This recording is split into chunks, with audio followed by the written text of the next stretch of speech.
সাল্লাল্লাহু আলাইহি ওয়াসাল্লাম সর্বপ্রথমে হেরা গুহা থেকে আমার দয়াল নবী আল্লাহর কোরআন নিয়ে এসে হারাম শরীফে তেলাওয়াত করে।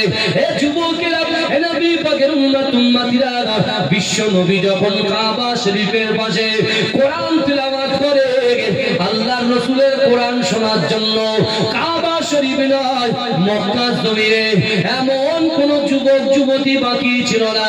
মক্কার ঘরেতে ঘরে ঘরে এমন কোন যুবক যুবতী বাকি ছিল না। সকলে ঘর বাড়ি ছেড়ে দিয়ে আল্লাহর রাসূলের পাশে বসে বসে আমার আল্লাহ পাকের কোরআন তেলাওয়াত শুনেছিলেন। হে যুবকেরা, হে নবী পাকের উম্মতিরা, আল্লাহ রাসূল যখন কোরআন তেলাওয়াত করে আল্লাহ রাসূলের পাশে বসে আছেন সিদ্দিক আকবর হযরত আবু বকর সিদ্দিক, আল্লাহ রাসূলের পাশে বসে আছে আল্লাহ রাসূলের পালক পুত্র হযরত যায়েদ রাদিয়াল্লাহু তাআলা আনহু, আল্লাহ রাসূলের পাশে বসে আছে ইমাম হাসান হুসাইনের আব্বা জান শের খোদা আলী রাদিয়াল্লাহু তাআলা আনহু। কিন্তু যুবকেরা, নবী পাকের উম্মতিরা, আল্লাহ রাসূল যখন কোরআন তেলাওয়াত করে আল্লাহ রাসূলের কোরআন শোনার জন্য তৎকালীন যুগে সব থেকে বড় কাফের আবু জেহেল, আবু লাহাব, উতবা, শাইবা, মুগীরা, আবু লাহাবের স্ত্রী আবু জেহেলের স্ত্রী উম্মে জামিল সহ আল্লাহ রাসূলের পাশে বসে বসে বসে বসে আল্লাহর কোরআন তেলাওয়াত শুনে। যদি বলবেন কোরআন আজকে আমরা শুনছি কি শুনে নাই? কথা বলে ইমাম সাহেব ওয়াজ করেছে, কোরআনে আয়াত তেলাওয়াত করেছে না করেনি? কথা বলে আমরা যখন নামাজ পড়ি সূরা ফাতিহা শুনি কি শুনি না? বলে ফজরের ওয়াক্তে জোরে কেরাত পড়ে কে? ইমাম সাহেব, পিছনে মুক্তাদি হয়ে আমরা শুনি। কথা বলেন না? আপনার মাগরিবের সময় ইমাম সাহেব জোরে কেরাত পড়ে, আমরা মুক্তাদি হয়ে পিছনে শুনি। এশার নামাজে ইমাম সাহেব জোরে কেরাত পড়ে, পড়ে কি পড়ে না? আর আসরের নামাজ, জোহরের নামাজে কেরাত জোরে পড়ে না, তাই তো? কিন্তু আমার বাবাজিরা, ভাইরা, ভালো করে বোঝার চেষ্টা করে আল্লাহর রাসূল কোরআন পড়ছেন, একদিকে শুনছেন আবু বকর হুজুর, আলী হুজুর, যায়েদ হুজুর, আর একদিকে শুনছেন আবু লাহাব, আবু জেহেল, উতবা, মুগীরা, খালিদেরা সকল। কিন্তু বিশ্বাস করেন ওই কোরআন শুনে আবু বকর হুজুর সিদ্দিক আকবর হয়ে গেলেন, জোরে বলুন না। ওই কোরআন শুনে আলী হুজুর শেরে খোদা আলী হয়ে গেলেন, জোরে বলুন না। আর হযরত যায়েদ হুজুর জান্নাতের সার্টিফিকেট পেয়ে গেলেন, জোরে বলেন। আর ওই কোরআন শুনেছেন আবু জেহেল, আবু লাহাব আজও জাহান্নামের আগুনে বলেন পুড়ছে, জাহান্নামের ভিতরে আছে। তার মানে কি? শুধু কোরআন শুনলে হবে না, কোরআনকে মানতে হবে। কথা ঠিক না ভুল? কোরআন শুনলে হবে না, কোরআনকে মানতে হবে। বিশ্বনবী রাসূলুল্লাহ মক্কার জমিনে যখন দ্বীনের দাওয়াত দিতে শুরু করেছে, এই যুবকেরা দারুন নাদওয়াতে বসে আল্লাহর রাসূলের মারার চক্রান্ত করছে, আল্লাহর রাসূলকে কতল করার চক্রান্ত করছে। আর আল্লাহর রাসূল সাল্লাল্লাহু আলাইহি ওয়াসাল্লাম কতগুলো কাফেরদের মাঝখানে গুটি কতক সাহাবাদের সামনে চোখের পানি ফেলতে ফেলতে ওই সকল সাহাবাদেরকে তিনটে বার্তা দিয়েছেন, তিনটে কোরআনের আয়াত শুনিয়ে তাদের তিনটে আমল শিক্ষা দিয়েছেন। আর রাসূলুল্লাহ বলছেন, ইয়া সাহাবারা, আমি রাসূলুল্লাহ মক্কার জমিনে তোমাদেরকে জানিয়ে দিলাম আমার আনেওয়ালা উম্মতিদের কাছে যেন এই কোরআনের আয়াত সহ এই তিনটে আমল পৌঁছে যায়।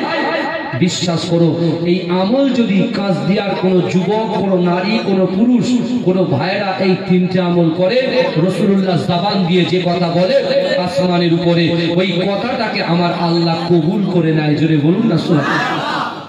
আজকে কাজ দিয়া যুবকের, ভাইদের, বোনেদের অন্তরের ভিতরে এই তিনটে আমল যদি থাকে, আল্লাহ রাসূল বলেছে ওই কাজ দিয়া যুবকদের দ্বারাই যেটা অসম্ভব, কাজ দিয়া নারীদের দ্বারাই যেটা অসম্ভব, কাজ দিয়া বাবাজিদের দ্বারাই যেটা অসম্ভব, এই অসম্ভব জিনিসকে আমার আল্লাহ সম্ভব করে দেবে। যদি বলবেন না আমার ভাইজানেরা, হে নবী পাকের উম্মতিরা, হে নবীর দেওয়ানারা, বিশ্ব নবী রাসূলুল্লাহ কাবা শরীফের পাশে আল্লাহ রাসূল কোরআন তেলাওয়াত করলেন। এক নম্বর আমল শিখিয়ে দিলেন, ইয়া আইয়ুহাল্লাযীনা আমানু তাকুল্লাহ ওয়া কুনু মা'আস সাদিকিন।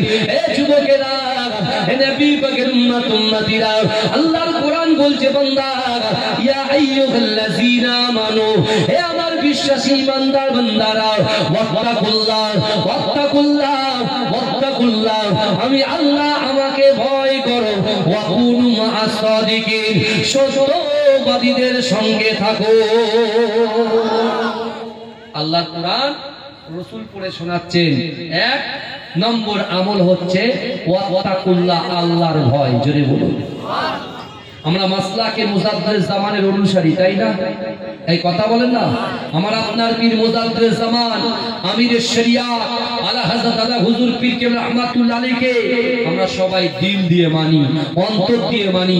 এই যুবকেরা অনেকেই বলছে, বলে পীর মানা বেদাত, অনেকে বলছে কবর জিয়ারত করা বেদাত, অনেকে বলছে শবে বরাত বেদাত। কিন্তু এই যুবকেরা বিশ্বাস করো যে শবে বরাতের রাতটাকে আপনারা কাটিয়ে আসলেন, আজকে আমাদের বাপ মায়ের রূপগুলো আমাদের বাড়ির সামনে চাদরের মতো তাকিয়েছিল, আর তার কলিজার টুকরা সন্তানদেরকে বলেছিল, বাবা তুই আমার জন্য একটু নামাজ পড়ে দে, তুই আমার জন্য নামাজ পড়ে কোরআন তেলাওয়াত করে তোর বাপ মায়ের জন্য একটু সাবরেসানি করে দে।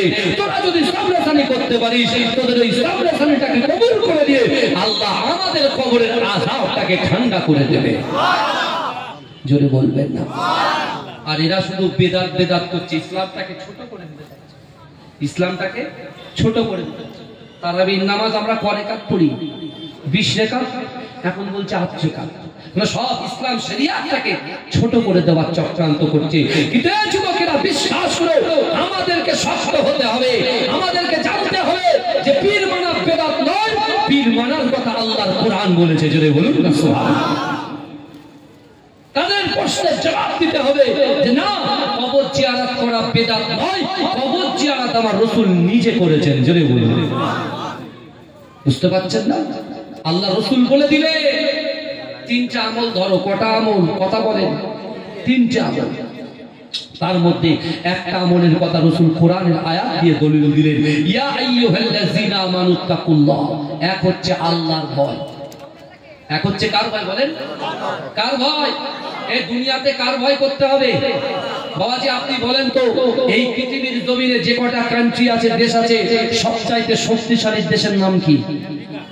আমেরিকা। আপনি দেখতে পাননি আমেরিকায় কি অবস্থা হয়েছে? আল্লাহ সহজে কাউকে ধরে না, বাবা ধরলে পরে, এই জোরে বলেন, ধরলে পরে ছাড়ে না। আমেরিকা কি করছে? আমেরিকা ইসরায়েলদেরকে হেল্প করছে, টাকা দিয়ে, সম্পদ দিয়ে, বুদ্ধি দিয়ে। বুঝলেন? এই বললে আবার স্ট্রাইক খাবে। এই ছেলে জি, বললে তো তোমাদের সমস্যা, চ্যালেঞ্জ কেটে দেবে। আমি জানি তো, বুঝতে পারছেন? ওই জিনিসের কথাগুলো বলতে হবে, মানুষের কাছে বলতে হবে, ভালো করে বলেন। তা আমেরিকা সব সময় মুসলমান নিধনের কাজ করে, বুঝতে পারছেন না? আল্লাহ কি করলেন? এমন একটা দাবানল দিলেন, ৭৫,০০০ ট্যাঙ্কার এসেও বায়ুসেনা থেকে, অন্য রাজ্য থেকে পুলিশ বায়ুসেনা দিয়েও আগুন নেভাতে পারছে না। শেষকালে মুয়াজ্জিনকে ধরে এনে আজান দিয়ে আগুন নেভাচ্ছে। জোরে বলে। ইসলামের শক্তি, ইসলামের পাওয়ার আলাদা। আল্লাহ বলছে, বান্দা মান কানা লিল্লাহ কানাল্লাহু লাহু। আল্লাহ বলছে, যে ব্যক্তি আমার হয়ে যায়, আমি আল্লাহ তার হয়ে যাই। জোরে বলে। আজকে কাজদিয়ার যুবকরা যদি অ্যাক্টিভ থাকে, এই পুরো গ্রামটায় যদি সবাই হাতে হাত দিয়ে, একের উপরে হাতে হাত দিয়ে রাখে, বিশ্বাস করেন এই গ্রামের যুবকদের কলিজার ভিতরে আল্লাহর ভয় যদি থাকে, রাসূলুল্লাহর মহব্বত যদি থাকে, আর এরা যদি শরিয়াতটাকে মান্যতা দেয়, অর্থাৎ কোরআন এবং হাদিস অনুযায়ী চলে, বিশ্বাস করেন সারা বিশ্বের কান্ট্রি যদি কাজদিয়ার পিছনে লাগে, আর কাজদিয়ার যুবকদের ভিতরে যদি শরিয়াত থাকে, আল্লাহর ভয় থাকে, রাসূলুল্লাহর মহব্বত থাকে, পৃথিবীর কোন শক্তি কাজদিয়াকে ক্ষতি করতে পারবে না। এই কি বুঝলেন? ক্ষতি করতে পারবে না। মুসলমান যদি শরিয়াত অনুযায়ী চলে, মুসলমান যদি কোরআন অনুযায়ী চলে, মুসলমান যদি রাসূলুল্লাহর কথা অনুযায়ী চলে, পৃথিবীর কোন শক্তি মুসলমানদেরকে একটা চুল স্পর্শ করতে পারবে না। এই বিশ্বাস করেন আপনারা? এই বিশ্বাস করেন তো?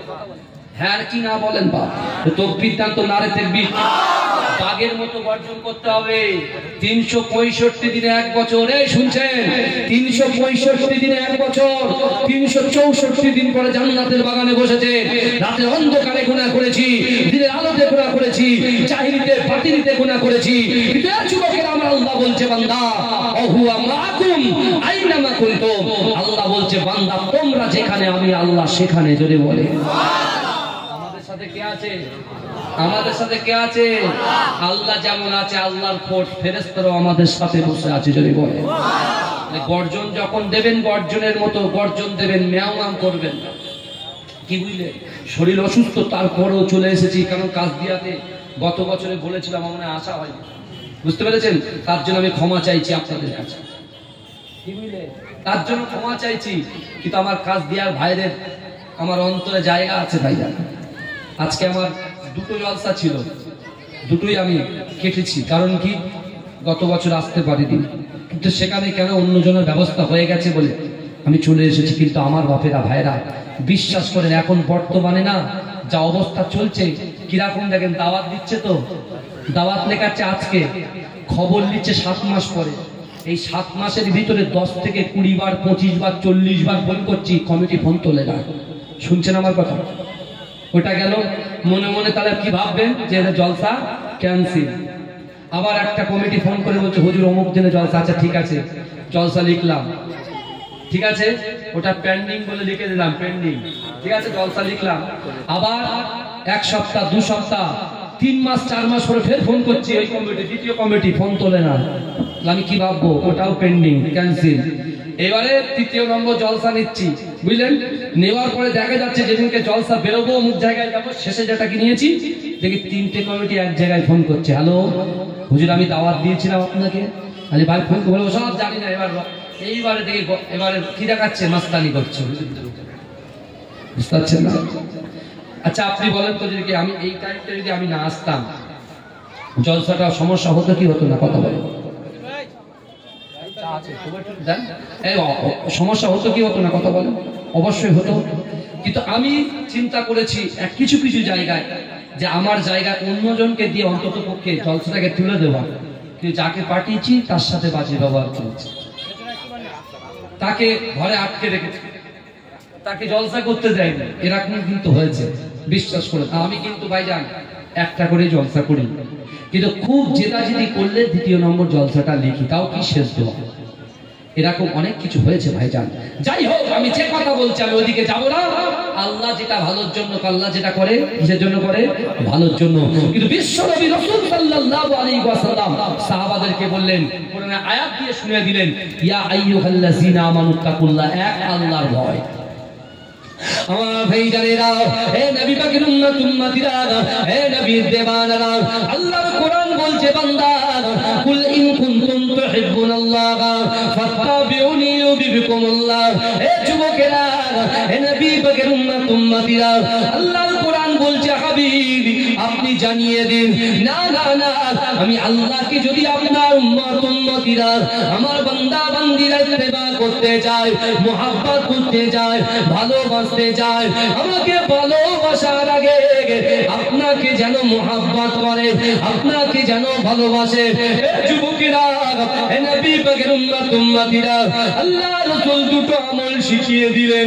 1 নম্বর আমল হচ্ছে আল্লাহর ভয়, 2 নম্বর হচ্ছে রাসূলুল্লাহর মুহাব্বত, 3 নম্বর আমল হলো আল্লাহর কোরআন বলছে আকিমুস সালাত, আকিমুস সালাত, আকিমুস সালাত, নামাজ নামাজ নামাজ। হে যুবকেরা, আল্লাহ রাসূল বললেন যার ভিতরে আল্লাহর ভয় থাকবে, যার ভিতরে রাসূলুল্লাহর মুহাব্বত থাকবে, যার ভিতরে নামাজ থাকবে, ওই নামাজের পাটিতে বসে এই কান্দিয়ার যুবক যুবতীরা ওই নামাজের পাটিতে তার অন্তরের কথা, তার মনের কথা, তার ইচ্ছার কথা, আকাঙ্ক্ষার কথা, উদ্দেশ্যের কথা, নিয়তের কথা আল্লাহর কাছে যদি শেয়ার করতে পারে, আল্লাহকে বলতে পারে, আমার দয়ার নবী রাসূলুল্লাহ আজ থেকে 1000 বছর আগে আল্লাহ রাসূল বলেছিলেন আমার সাহাবারা 3টে আমল যদি করতে পারো, আমার আল্লাহ পাক রব্বুল আলামিন ওই 3টে আমল করার জন্য আমার উম্মত উম্মতিদের জিন্দেগি তাদের দ্বারাই যেটা অসম্ভব ওই অসম্ভব জিনিসগুলোকে আমার আল্লাহ পাক সম্ভব করে দেবে। যদি বলেন আর চিৎকার দিয়ে বলেন না সুবহানাল্লাহ।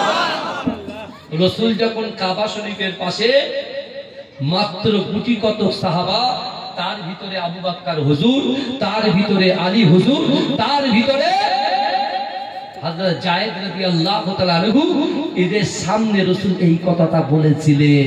যখনই বলেছে সিদ্দিক আকবর আবু বকর হাত উত্তোলন করে আল্লাহকে বলছে, আল্লাহ আমি তো আপনাকে ভয় করি, রাসূলকে মুহাব্বত করি, আর নামাজের পাটিতে বসে আল্লাহ আপনার ইবাদত বান্দেগি করি। আল্লাহ আমার মনের আশা আমি যেন আমার রাসূলুল্লাহর সাথী সঙ্গী হিসেবে থাকতে পারি। এই জন্য বলেন নামাজের পাটিতে চাইবে কি চাইবে? শুধু টাকা, টাকা দাও, অর্থ দাও, সম্পদ দাও, সুন্দরী জীবন সঙ্গিনী দাও, এই তো আমাদের হেডি। আমরা বলিনি তো যে আল্লাহ কবর অন্ধকার ঘর, সাপ বিচ্ছুর ঘর, পোকা মাকড়ের ঘর, অন্ধকার ঘর, একাকিত্বর ঘর, আল্লাহ ওই ঘরটা যেন উজালা হয়ে যায়, আলো হয়ে যায়। ওই ঘর যদি আলো করতে পারো, এর যুবক বিশ্বাস করো, কোরআনটাকে শক্ত করে ধরো, রাসূলুল্লাহ হাদিসটাকে শক্ত করে ধরো, আর কলিজার ভিতরে কোনো এমপি কোনো এমএলএ ভয় রাখলে হবে না, ভয় করতে হবে আমার আল্লাহর। জোরে বলুন না সুবহানাল্লাহ। এই কথা ঠিক বলছি না? হ্যাঁ, মোদী সরকারকে ভয় করতে হবে আমাদের? এই কথা বলেন, ডাইরেক্ট বলছি, মোদী সরকারকে ভয় করতে হবে? ওদের কাজ, ভারত গণতান্ত্রিক দেশ, ভারত হচ্ছে গণতান্ত্রিক দেশ, যাকে ভালো লাগবে তাকে ভোট দেবেন, কথা ঠিক না বল? কিন্তু আমরা কোন পার্টিতে আছি এখন? নামাজের পার্টিতে বসে আছি। যুবক তুমি নিয়ত করো, বিশ্বাস করো, আল্লাহ রাসূল বলছে ইন্নাল আবদা লা ইয়ামালু আমালা আহলিন নার ওয়া আন্নাহু মিন আহলিল জান্নাহ। নিশ্চয়ই কোন আল্লাহর বান্দা জাহান্নামবাসীদের কাজ করে, জাহান্নামে যেতে এক পা বাকি। আল্লাহ পাকের দয়া দেখেন, আল্লাহ পাকের মায়া দেখেন, আল্লাহ পাকের মমতা দেখেন, তার বান্দা যাচ্ছে জাহান্নামে, এক পা যেতে জাহান্নাম, এক পা গেলেই জাহান্নাম। আল্লাহ ওই ব্যক্তির দ্বারাই, ওই যুবকের দ্বারাই, ওই নারীর দ্বারাই, ওই পুরুষের দ্বারাই আমার আল্লাহ এমন একটা ভালো কাজ করিয়ে নেয়, তার ঠিকানাটা দয়ার জান্নাত হয়ে যায়। জোরে বলবেন না? আরে চিৎকার দিয়ে হবে না সুবহানাল্লাহ, নারে তাকবীর। আবার রাসূল বলছেন ইন্নাল আবদা লা ইয়ামালু আমালা আহলিন নার ওয়া আন্নাহু মিন আহলিল জান্নাত ওয়া ইন্নামাল আমালা আহলিল জান্নাত ওয়া আন্নাহু মিন আহলিন নার। নিশ্চয়ই কোন আল্লাহর বান্দা জান্নাতবাসীদের কাজ করে, জান্নাতে যেতে এক পা বাকি, জান্নাতে যেতে এক পা বাকি। ওই ব্যক্তির দ্বারাই, ওই যুবকের দ্বারাই, ওই নারীর দ্বারাই, ওই পুরুষের দ্বারাই আল্লাহ এমন একটা কাজ করিয়ে নেয়, তার ঠিকানাটা জাহান্নাম হয়ে যায়। এই শুনছেন, যার জান্নাতে যাওয়ার কথা সে যাচ্ছে জাহান্নামে, আর যার জাহান্নামে যাওয়ার কথা সে কোথায় যাচ্ছে? জোরে বলেন, জান্নাতে। আমার ভাই জানেরা, হে নবী পাকের উম্মত উম্মতিরা, হে নবী দেওয়ানরা, বিশ্ব নবী রাসূলুল্লাহ সাল্লাল্লাহু আলাইহি ওয়াসাল্লামের মুহাব্বতের সাহাবা দাঁড়িয়ে গিয়ে আল্লাহ রাসূলকে বলতে লেগেছে, ইয়া রাসূলুল্লাহ, হাবিবাল্লাহ, না না না, যার জান্নাতে যাবার কথা সে যাচ্ছে জাহান্নামে, যার জাহান্নামে যাবার কথা সে যাচ্ছে জান্নাতে। ইয়া রাসূলুল্লাহ, হাবিবাল্লাহ, এটা তো বুঝলাম না, যার জান্নাতে যাবার কথা সে যাচ্ছে জাহান্নামে, যার জাহান্নামে যাবার কথা সে যাচ্ছে জান্নাতে। ইয়া রাসূলুল্লাহ, ইয়া হাবিবাল্লাহ, হুজুর এটা তো বুঝতে পারি না। এ যুবকেরা, হে নবী পাকের উম্মত উম্মতিরা, ওই সময় বিশ্ব নবী রাসূলুল্লাহ সাল্লাল্লাহু আলাইহি ওয়াসাল্লাম ওই সকল সাহাবাদেরকে লক্ষ্য করে বলেছিলেন, আমার সাহাবারা, না না না, যার জান্নাতে যাওয়ার কথা সে যাচ্ছে জাহান্নামে, যার জাহান্নামে যাওয়ার কথা সে যাচ্ছে জান্নাতে। আল্লাহ রাসূল বললেন, হে আমার সাহাবারা, ইন্নামাল আমালু বিল খাওয়াতিন, ইন্নামাল আমালু বিল খাওয়াতিন। হে আমার সাহাবারা, প্রত্যেকটা জিনিস নিয়তের উপরে নির্ভরশীল। এই জোরে বলে, আজ বোঝা যাচ্ছে তো নাকি? আল্লাহ রাসূল বলছেন প্রত্যেকটা জিনিস নিয়তের উপরে নির্ভরশীল। কার উপরে? আগে নিয়ত। আগে কি বলেন? নিয়ত। আগে নিয়ত, তারপর অন্য কিছু।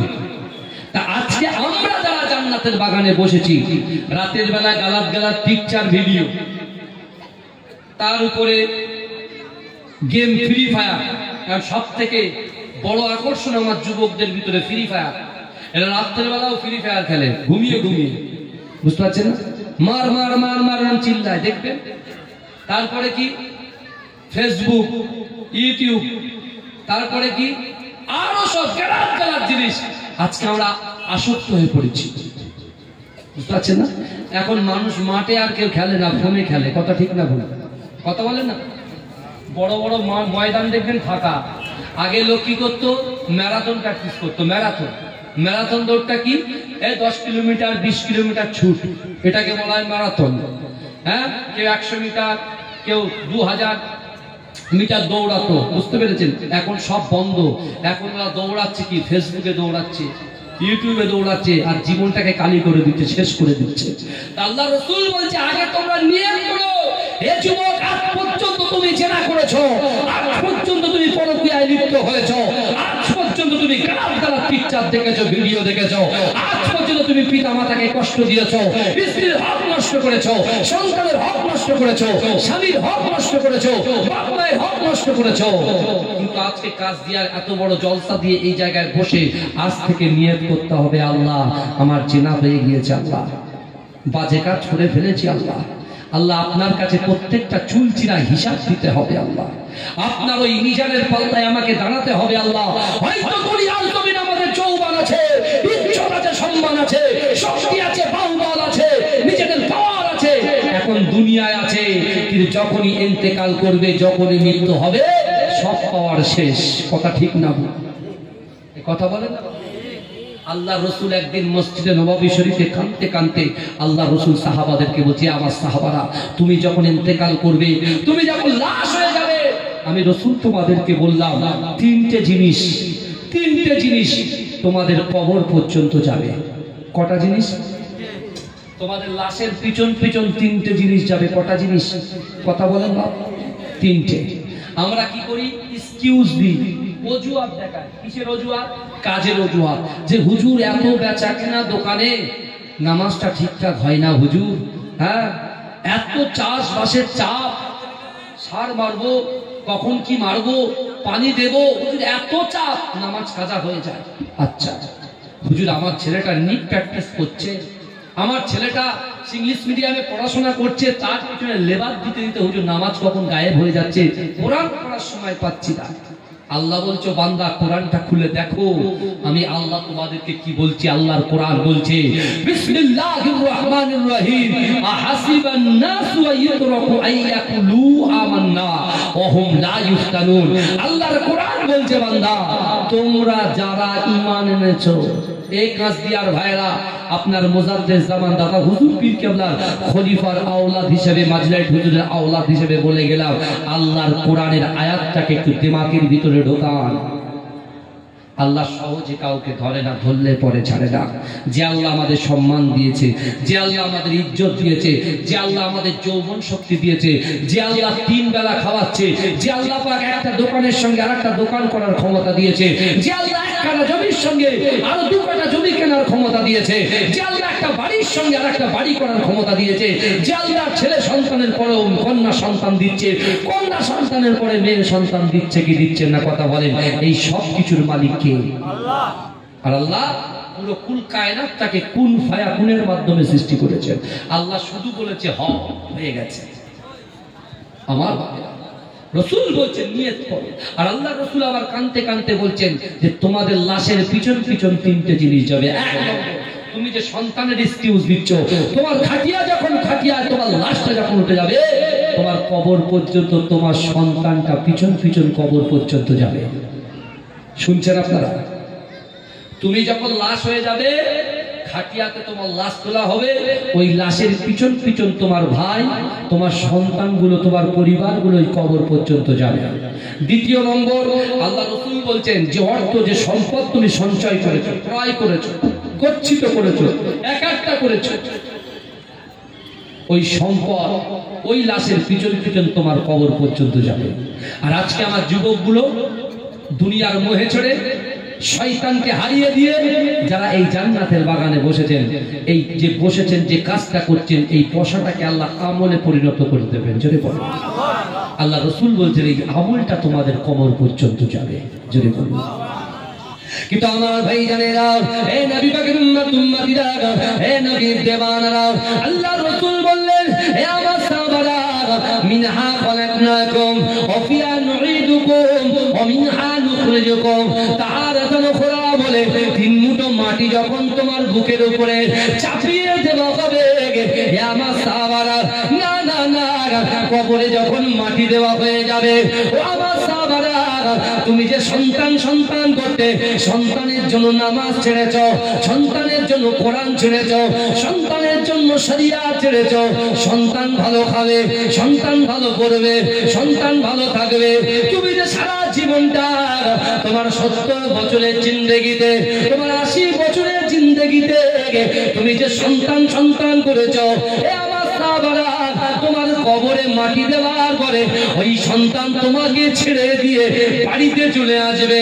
ও আমার সাহাবারে, না না না, দুনিয়ার জমিনে নামাজ ছেড়ে ব্যবসা করেছ, রোজা ছেড়ে ব্যবসা করেছ, যাকাত ছেড়ে ব্যবসা করেছ, না না না, ওই ব্যবসা বাণিজ্য করে যে সম্পত্তি ক্রয় করেছ, যে বিল্ডিং বালাখানা করেছ, অর্থ গচ্ছিত করেছ, এ আমার সাহাবারা, তোমার কবরে মাটি দেওয়ার পরে ওই অর্থ সম্পদ গুলো তোমার কবরে একা রেখে দিয়ে সে তোমার সন্তানের পিছন পিছন বাড়িতে চলে আসবে।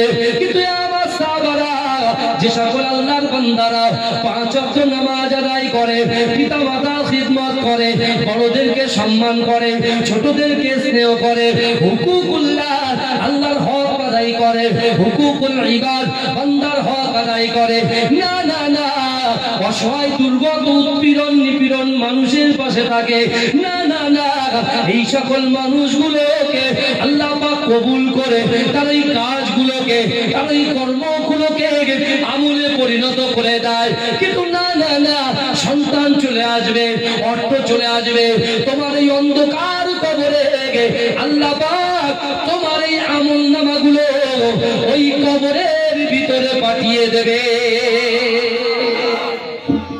জোরে বলেন না, বলেন।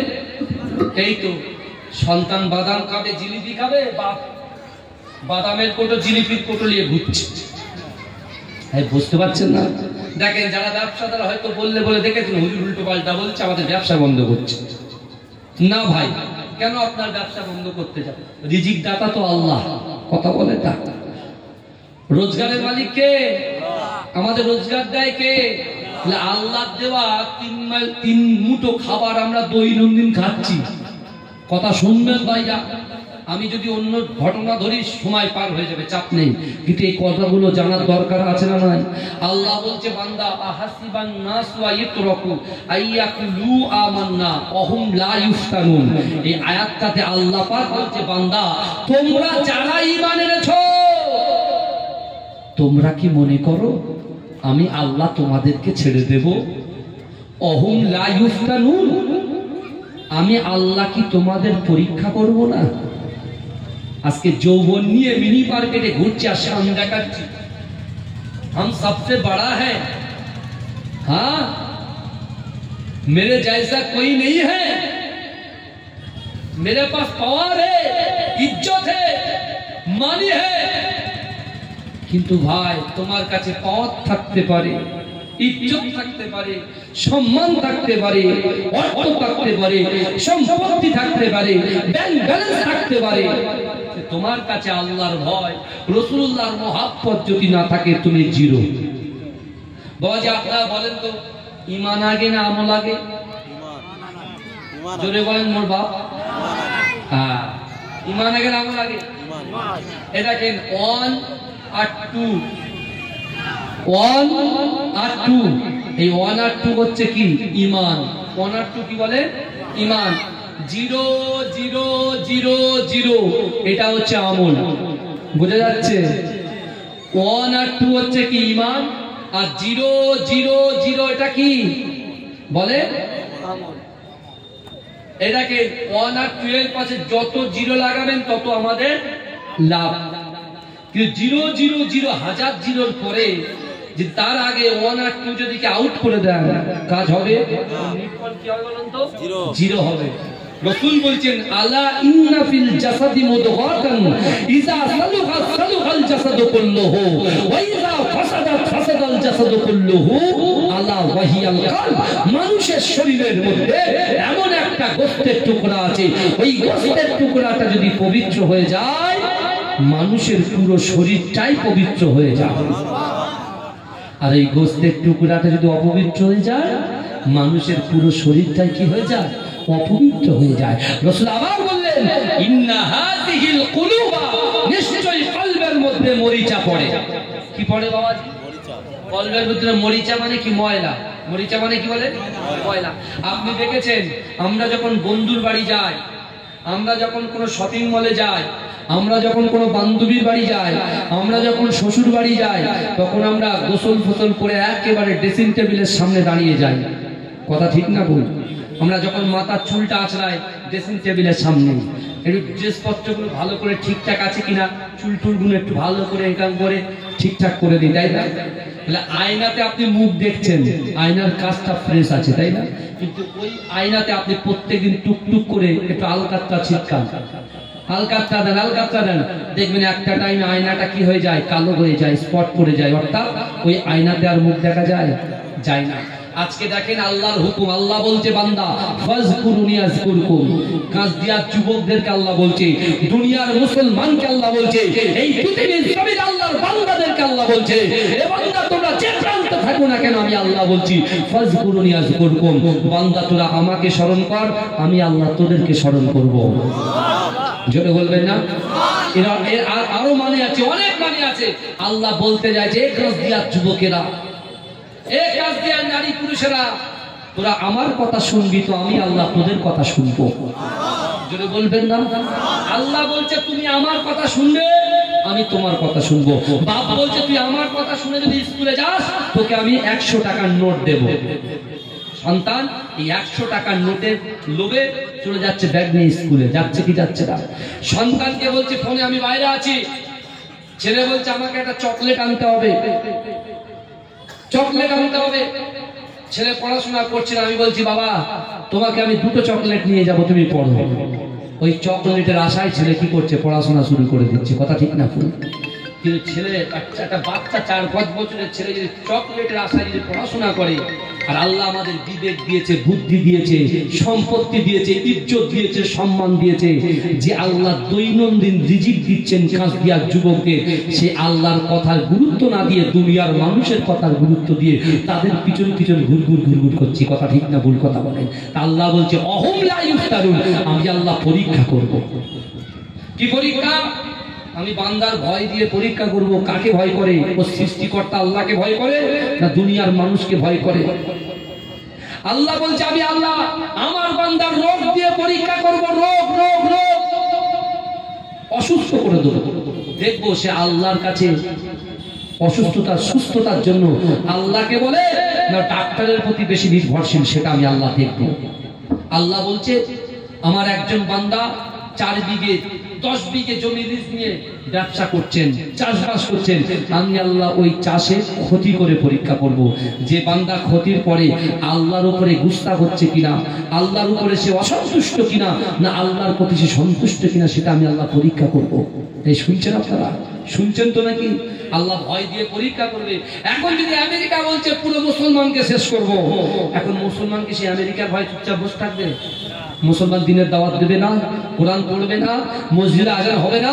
এই যুবকেরা বিশ্বাস করো, বর্তমান সময়ে এখন কিছু নেতা স্বাস্থ্য সিদ্ধির জন্য এরা বলছে মাদ্রাসায় নাকি জঙ্গি তৈরি হচ্ছে। জোরে বলুন নাউজুবিল্লাহ। এই কথা শুনেছেন? তে কথা বলে জঙ্গি তৈরি হয়, তা ওই নেতাকে ভয় করে কি হাতে চুরি পরে বসে থাকবো নাকি? কথা বলেন না। আপনি তার প্রতিবাদ করবেন না? প্রতিবাদ করবেন না?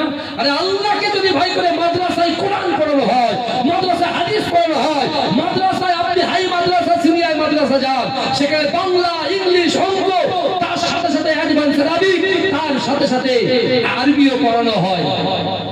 বুঝতে পারছেন না? তাফসীর পড়ানো হয়। আমার ছেলেগুলো পড়াশোনা করছে, মাদ্রাসায় পড়ছে, আপনি বাপ আর আপনার ছেলে মেয়ে যদি তাকমা দেয় যে জঙ্গি তৈরি হচ্ছে, আপনার দিলে কষ্ট হবে কি হবে না? যদি দেখেন ঝামেলা হবে তখন কার কাছে বলবে? ডাইরেক্ট ফিলিস্তিনের ওই বাচ্চা মেয়েটার কথা মনে পড়ে না? ছোট্ট একটা বাচ্চা মেয়ে আঙুল ইশারা করে বলেছিল আল্লাহকে গিয়ে বলে দেবো, আল্লাহকে গিয়ে বলে দেবো। হয়তো আল্লাহ সেই বাচ্চার কথাটা শুনে আমেরিকাকে নাস্তানাবুদ করে দিচ্ছে। সেটা বলবেন না। আমার ভাইরা খুব সাবধান। আসুন, বউ হয়েছে, অনেক এনজয় করেছি, অনেক মাস্তি করেছি, কিন্তু বাবাজি মৃত্যুর কোনো গ্যারান্টি আছে? আচ্ছা এই মাহফিলের বাইরে যারা আছে আমি তাদের বলছি না, মাহফিলের ভিতরে আপনারা যারা আছেন, আচ্ছা আজকে রাত্রে বালিশে মাথা দিয়ে আগামীকাল সকালবেলা আপনি উঠতে পারবেন এই গ্যারান্টি একটা মানুষ দিয়ে হাত তোলেন তো দেখি, পারবেন কেউ? তাহলে এত অহংকার কিসের, এত অহমিকা কিসের, এত আমিত্ব কিসের? আমার বাপেরা ভাইরা বিশ্বাস করে তওবা করে, তওবা করে দেখবেন, তওবা করে আপনার কলিজার ভিতরে আল্লাহর ভয় আনেন, রাসূলুল্লাহর মহব্বত আনেন, নামাজের পাটিতে যা ইচ্ছা চেয়ে নেন আল্লাহ দিয়ে দেবে। যদি বলুন না সুবহানাল্লাহ।